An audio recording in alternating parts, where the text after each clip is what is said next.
Aquastar नहीं है क्या? घर ले आइए Aquastar UPVC rain harvesting system.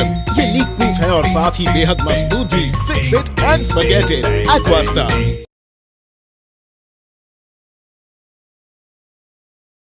ओम शक्ति प्लाजा शहर के बीचों बीच खोला गया एक नया फैंसी शोरूम है, जहां पे लेडीज के लिए डिफरेंट वैरायटीज के jewelleries, bangles, bag, nail polish और कॉस्मेटिक के वाइड रेंज कलेक्शंस अवेलेबल है। और यहाँ पे बच्चों के लिए toys and fancy items available है। और यहाँ पे रेंटेड बेसिस पे गोल्ड कवर ज्वेलरीज भी दी जाती है। ओम शक्ति प्लाजा, अबोडीन बाजार, बाबू लाइन नियर गणेश टेम्पल।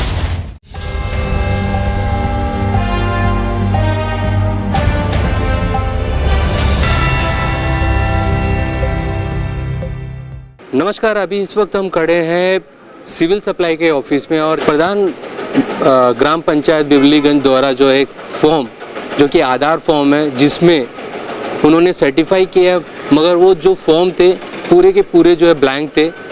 उस न्यूज़ को हमने दिखाया। कुछ लोगों का कहना ये है कि यहाँ पे जो आधार कार्ड का जो अपडेट करते हैं सिविल सप्लाई ऑफिस में या आपका बीएसएनएल ऑफिस में, उनका तरफ से कहा जाता है कि ये जो फॉर्म है आप ब्लैंक लाइए, उसके बाद में जो है यहाँ पे उन लोग भर के देता है। ये कहना भी कुछ लोगों का है। जानेंगे कि इनका क्या कहना है। अभी हम मौजूद है इस समय सिविल सप्लाई के ऑफिस में और आधार के लिए देखिए कई सारे लोग यहाँ पे बैठे हुए हैं। तो बात करेंगे यहाँ के जो स्टाफ है जो आधार का काम करते हैं यहाँ पे। चलिए उनसे जानते हैं कि वाकई में क्या यहाँ पे ब्लैंक वाला जो है फॉर्म यहाँ लाता है, उसके बाद में उसको भरा जाता है। चलिए जानते हैं। चलिए सर से जानते हैं। एक फॉर्म हमारे पास में आया था, एक नहीं 4 फॉर्म हमारे पास में आया था। ये था प्रधान ग्राम पंचायत बिबलीगंज की तरफ से आया था, जिसमें वहाँ के जो प्रधान है उन्होंने वेंकट राम बाबू ने जो है सर्टिफाई किया है आधार के फॉर्म को, और वहाँ पे पूरे के पूरे जो है ब्लैंक छोड़ा गया था। वैसे में यहाँ पे जो फॉर्म आते हैं वो क्या ब्लैंक होते हैं या नहीं, चलिए जानते हैं। तो सर आपके पास में जो फॉर्म आता है पंचायत के लेवल में या म्यूनसिपल लेवल में, तो वो क्या ब्लैंक आते हैं या फुल भर के आते हैं? नहीं, फुल भरा हुआ आते हैं सर, ब्लैंक नहीं आते। क्योंकि हमारे पास एक न्यूज़ हमने बनाया था, तो उस पर देखे थे कि 4 फॉर्म हमारे पास आए थे, वो पूरे के पूरे ब्लैंक थे और प्रधान वहाँ पे सर्टिफाई भी कर दिया, सिग्नेचर कर चुके थे। वैसे में ऐसा कोई फॉर्म आते हैं? नहीं, ब्लैंक नहीं आता सर, फुल आता है। और उसमें भी अगर गाइडलाइंस के हिसाब से अगर नहीं रहेगा, फ़ोटो अगर ओल्ड फोटो है, ओवर राइटिंग है, साइन टिक से क्रॉस नहीं है, तो हम लोग उसको एक्सेप्ट नहीं करते। तो उनको हम टिक से फिर से गाइड करके बोल देते हैं ऐसा ऐसा करके आने का। गाइडलाइंस में होते क्या है? गाइडलाइंस में ये फ़ोटो मतलब सर फ़ोटो रिसेंट रहना सर, और उसमें ओवर राइटिंग नहीं रहना बिल्कुल भी, और एड्रेस उसमें ओवर राइटिंग कहीं नहीं रहना, और प्रॉपर भरे रहना वो एड्रेस। अभी आपके पास में ब्लैंक फॉर्म आते हैं? नहीं आया सर, अभी तक तो कोई ब्लैंक फॉर्म नहीं है हम लोग पास, नहीं आया सर। तो ये फॉर्म आप दिखा सकेंगे कि कैसा फॉर्म आते हैं आपके पास में, फिर आप लोग उसको? फॉर्म एक्चुअली हम लोग किसी का डॉक्यूमेंट अपने पास नहीं रख सकते, रूल के हिसाब से वापस कर देते हम लोग सेम टाइम में, तो हम लोग पास किसी का फॉर्म नहीं है।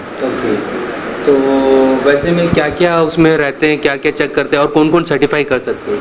उसमें कोई भी gazetted officer, group A, group B, counsellor, प्रधान, लेकिन सिर्फ एड्रेस के लिए सर्टिफाई कर सकते और कुछ नहीं कर सकते, सिर्फ एड्रेस के लिए वैलिड है वो।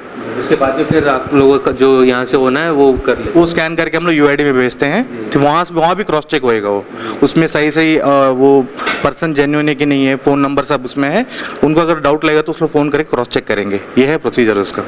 जैसे कि अभी हमने जो है आधार के जो इंचार्ज है और आधार जो अपडेट करते हैं यहाँ पे, उनसे भी हमने बात की, तो उनका साफ कहना था कि कोई भी फॉर्म यहाँ पे ब्लैंक नहीं आते हैं। अगर वैसे में अगर कोई भी प्रधान या कोई भी काउंसलर इस पे जो है सर्टिफाई करता और ब्लैंक रखता है, तो इस पे कहीं ना कहीं बहुत बड़ा धांधली हो सकता है।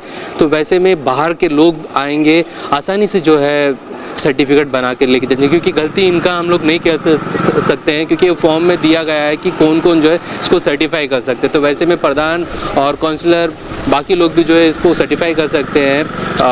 तो वैसे में ये इनके ऊपर में हम लोग नहीं कह सकते हैं कि इनसे गलती होती है। अगर मान लीजिए अगर उस पर कोई भी एड्रेस डाल के अगर ला देते हैं तो वैसे में इनको उस पर अगर आधार बनाना होता है या अपडेट करवाना हो एड्रेस तो इनको करना होगा, क्योंकि इन वहाँ पे अगर प्रधान सर्टिफाई कर देते हैं तो कहीं ना कहीं वो प्रधान की जिम्मेदारी होती है। इसमें साफ तौर से दिखाई दे रहा है कि 4 फॉर्म जिसमें प्रधान बिना उस पर डिटेल्स भरे ब्लैंक फॉर्म में सिग्नेचर किए हैं। देखना ये होगा कि इसके बाद में डिपार्टमेंट द्वारा, प्रशासन द्वारा और पुलिस डिपार्टमेंट द्वारा जो है इनके ऊपर में क्या कार्रवाई होती है, क्योंकि अगर इस पर कार्रवाई नहीं होगी तो आने वाले दिनों में इसी तरह चुने हुए प्रधान, समिति, जिला परिषद और काउंसिलर लोग करते रहेंगे और बाहर से आने वाले लोग आसानी से यहाँ पे सर्टिफिकेट बना लेंगे, वो आधार हो या कोई और सर्टिफिकेट हो। बने रहिए हमारे साथ में, इससे जुड़े बाकी अपडेट के लिए धन्यवाद। अंडमान से जुड़ी सभी छोटी बड़ी खबरें देखने के लिए हमारे अपने न्यूज आज तक यूट्यूब चैनल को सब्सक्राइब करें और बेल आइकॉन प्रेस करना ना भूलें। हमारा अपना न्यूज आज तक, अब सच देखेगा अंडमान।